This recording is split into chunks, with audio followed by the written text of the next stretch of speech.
IDA का कारवा आज बना है 16 मार्च 2002, जब मैं 13 महीने जेल में रहने के बाद छूटा। इंडियन नेशनल लीग की कारखानी मद्रास में हुई, क्योंकि दक्षिण भारत में ही पार्टी हमारी विधानसभाओं में थी, कर्नाटका में, केरला में, और वहीं हम अपना केंद्रित करते थे। जेल के अनुभवों से छूटने के कहने की इंडियन नेशनल लीग ने 16 मार्च 2002 को डायमंड होटल चेन्नई में निर्णय कि भारत की जो 2100 इकाइयां हैं, there are 2100 social denomination in India।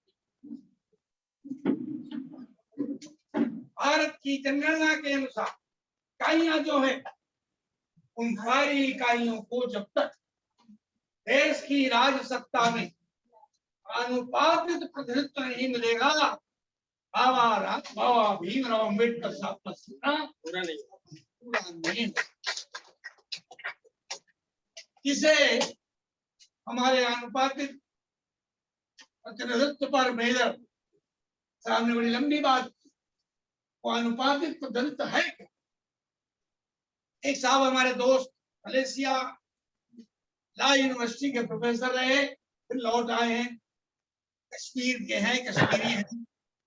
वो एक बात कहते हैं अपनी किताब में कि कोई राजनेता, राजनीति करने वाला संविधान की मंशा को समझ नहीं सकता जब तक वो कॉन्स्टिट्यूएंट असेंबली को बहस को न पढ़े। कहते हैं संविधान सभा में जो बहस हुई, उस बहस को हर राजनीतिक कार्यकर्ता को पढ़ना चाहिए।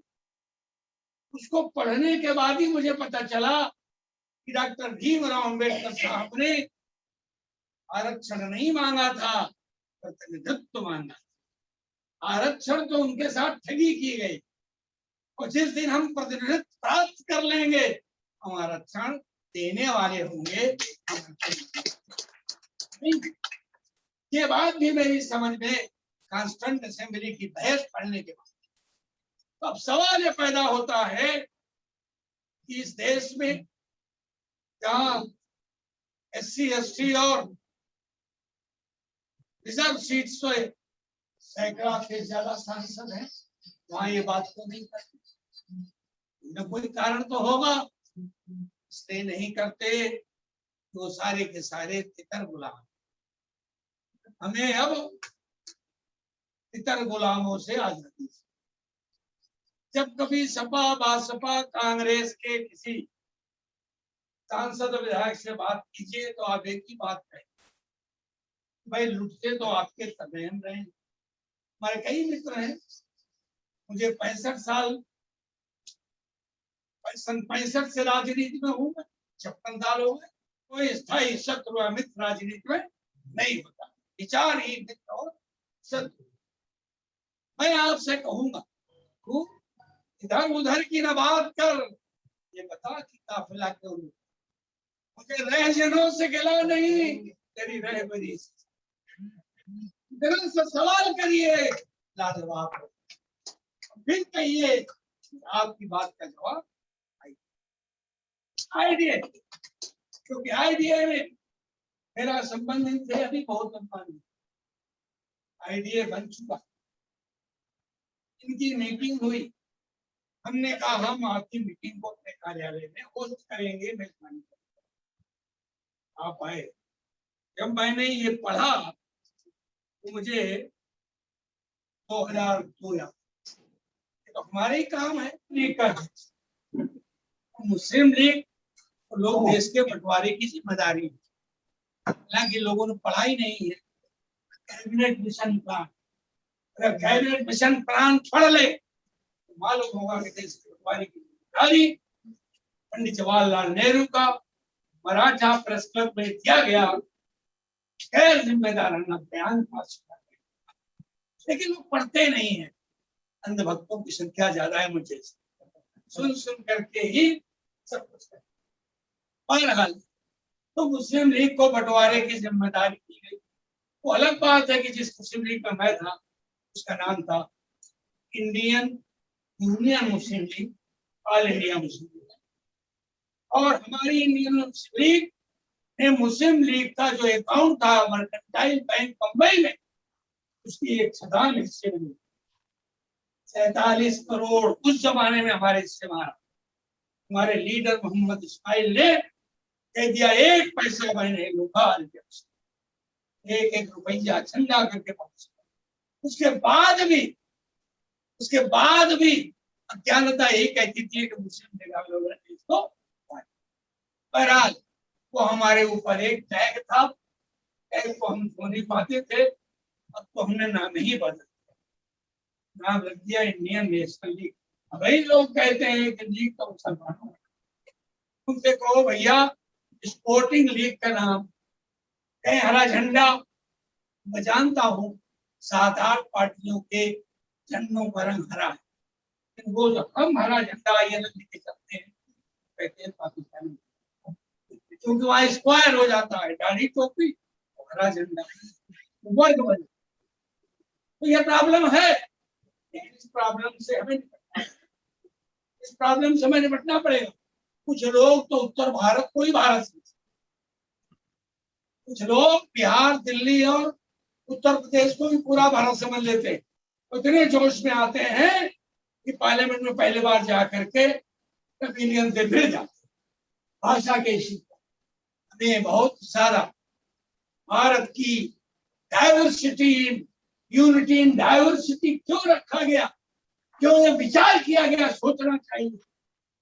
विधाओं में एकता थी, अगर ये न करते तो भारत हम एक नहीं कर सकते। तो कहते हैं भारत शुरू से अखंड है, मैं कुछ क्या नहीं। भारत का जो वर्तमान स्वरूप है तो मैं भारत के संविधान के द्वारा 30 जनवरी 1950 को हुआ, वो एक आदर्श स्वरूप है। वही भारत है, that is India, India that is Bharat. वही भारत हमारा मॉडर्न भारत है, उसी भारत की रक्षा करने के लिए हम कृत संकल्प। पुरानी बातों से कुछ लेना देना हमारा वो पौराणिक हो सकती है, किंवदंतियां हो सकती हैं, लेकिन यथार्थ की बात। मैं ऐसी बातें करता हूँ, कुछ लोगों को डिस्टेस्टफुल लगेगा, बेमजा लगेगा, देगा, लेकिन मैं करूं क्या? मैं जो इतिहास का छात्र हूँ, मजबूरी है ये बातें करना। और हमें इंडियन नेशनल लीग बनने के बाद तमिलनाडु में तो 1996 में मेरी कमीशन मिल गया थी, 5 MLA जीते, एक मंत्री बने। लेकिन केरला जहाँ के हमारे अध्यक्ष महोदय सांसद थे, 27 साल लगे हैं, तब CPM ने हमें अपना मित्र बनाया, अपने घर के अंदर दाखिला दिया। अब हम LDA के पार्टनर हैं और एक हमारा कैबिनेट जहाजरानी का मंत्री, और हम उम्मीद करते निकट भविष्य में हम तमिलनाडु में भी मंत्रिमंडल में शामिल जाए, लेकिन उससे देश का स्वरूप नहीं बदलता। जब उत्तर प्रदेश की हम राजनीति को नियंत्रित कर लेंगे तो देश का स्वरूप बदलेगा, और वो आपके हाथ में। उसके कर्णधार भावी विधायक, भावी हमारे जो जमीन के लोग हैं, जो किंग मेकर है, जो देश के भाग्य विधाता है, वही इसे कर सकते। मैं समझता हूँ, मैं चूंकि मुसलमानों में लंबी पहचान, सियास आदमी हमारे साथी हैं, लेकिन उन्होंने अपनी राह बदल दी थी, मायावती के दामन को पकड़ लिया। जेल में था, नसीमुद्दीन आए, मेरा दामन पकड़ लो, मेरे हो जाओ। मैंने कहा मैं हाथी में सवारी करूंगा, काम हमारे पास नहीं। इसके बहन जी से कहना हाथी पे न चाहते, मुझे आजाद टिकट दे, समर्थन करें। मैं सरकार बनाने में उनके सहयोगी के तौर पर पूरे जब तक बजट में, लेकिन हाथी की सवारी क्या है। मुलायम सिंह ने कहा 12 A फार्म B फार्म ले लो, साइकिल पे चढ़ जाओ, हम सीढ़ी पे रहेंगे, आपके सहयोगी रहेंगे। तो मैं ये कहना चाहता हूँ कि हमारी पहचान अगर न रही तो फिर अल्पसंख्यक क्या? अल्पसंख्यक के माने उसकी अपनी कोई पहचान होगी, अपनी उसकी कोई आस्था होगी ना, जीवन यापन की पद्धति होगी ना, तभी तो वो अल्पसंख्यक है। और लोकतंत्र को आदर्श लोकतंत्र तभी कह सकते हैं, लोकतंत्र को परिभाषित करने वाला विचार किसने इसको स्वरूप दिया, अमेरिका के लेखक ने, उसने कहा जिस लोकतंत्र में अल्पसंख्यक सुरक्षित नहीं है वो आदर्श लोकतंत्र नहीं हो सकता, वो आदर्श लोकतंत्र नहीं हो सकता। आज भारतीय लोकतंत्र में सबसे ज्यादा असुरक्षित अगर कोई है तो वो अल्पसंख्यक। भैंसे लिए जा रहे थे मार मार के मार, तो भाई गैया दूध वाली लिए जा रहे मार मार के मार, मॉब लिंचिंग, लोकतंत्र पूरा है ना, पूरा है ना। संविधान कहता, संविधान के आर्टिकल दफा 25 में लिखा कोई भी भारतीय नागरिक किसी भी आस्था धर्म को अपना सकता है, प्रोफेस प्रैक्टिस चल सकता है, और उसका प्रोपगेशन यानी प्रचार कर सकता है। कौन कहता है? भारत की संविधान की फंडामेंटल राइट्स, हमारे एडवोकेट साहब, fundamental right can't be challenged, can't be abrogated even by 3/4 majority। 3/4 majority में बदल नहीं सकती। उस संविधान की दफा 25 में लिखा है कि कोई भी व्यक्ति किसी भी धर्म चल सकता है, उसका प्रचार प्रसार कर सकता है। लेकिन अगर कल के अशोक प्रताप गौतम तो हमारे पड़ोसी हैं देवपुर के, अगर मुसलमान हो के ऊपर गौतम हो जाए तो उनके ऊपर गुंडा लग, मजाक है भारतीय संविधान का। तो मुसलमान उन्हें दो, प्रधानाचार्य था जब उसके छूट के आया तो प्रधानाचार्य की स्वागत रख, बीजेपी के हमारे अध्यक्ष थे, बाधा के मैं मंत्री था, तो हमने फटकार लगाया, मुंह नहीं खोला, उनके एमएसए लगाया, आगे तो कहते कैसे जी क्या किया है आपके लिए बोले कि नहीं मेरी बात, लेकिन आमतौर पर लोग नहीं बोलते। ना बोलना बहुत बड़ा अपराध, सालिम का साथ देना होता है। अगर हमारे पड़ोस में किसी मजलूम के साथ पुलिस वाले आए तो आप ये पूछो क्यों आए हो, क्यों ले जाओगे, क्यों जीत पाए हो, उनका मोरल आधा नीचे आए। और जब आप नहीं खड़े होगे तो जो बेचारा संघर्ष कर रहा उसका मोरल नीचे आइए कि हमारे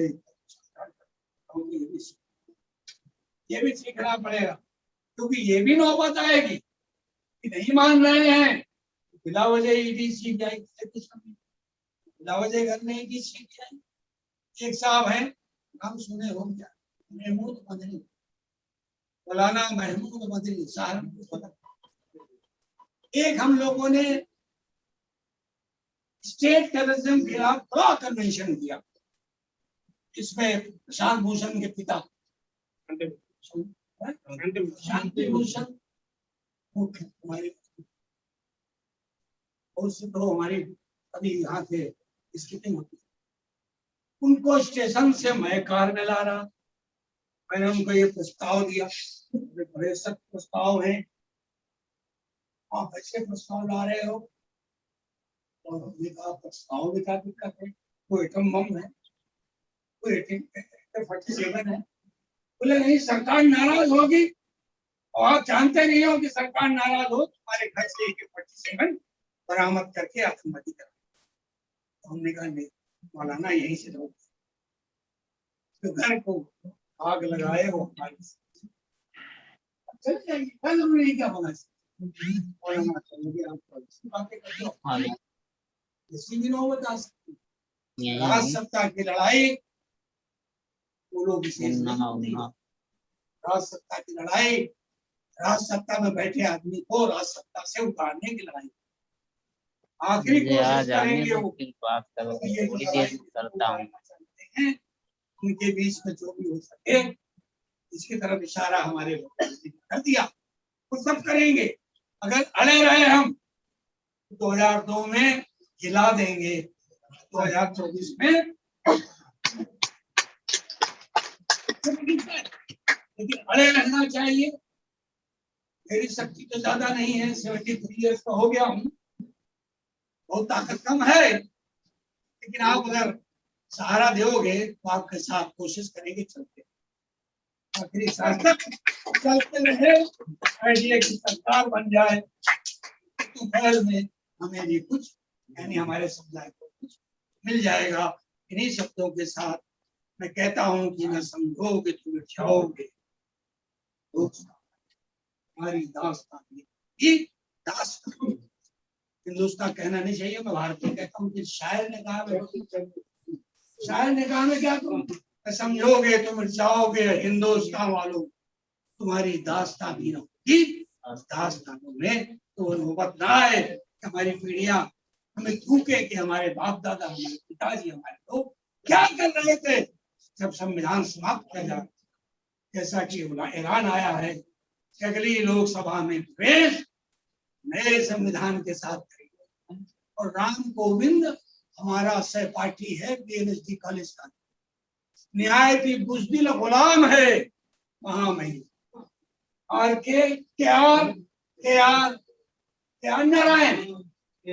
नारायण की तरह नहीं है।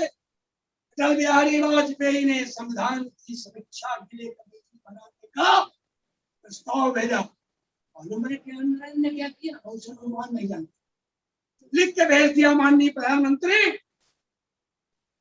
It is not constitution state, it is political leadership state.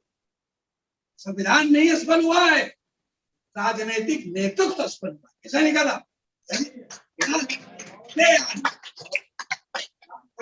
नहीं कर पाएगा तो आदित्यनाथ जी के सामने ऐसे खड़ा, अमित शाह ऐसे करता है वैसे सरकार देख ले, देखा होगा ना फोटो। कुछ लोग मानते हो कि हमारा दलित भाई जो है राष्ट्रपति हो गया, अभिशाप हो गया, ना होता तो अच्छा, तो भी सम्मान से नाम लेना पड़ेगा, माननीय संवैधानिक दर्जा है, पोस्ट है।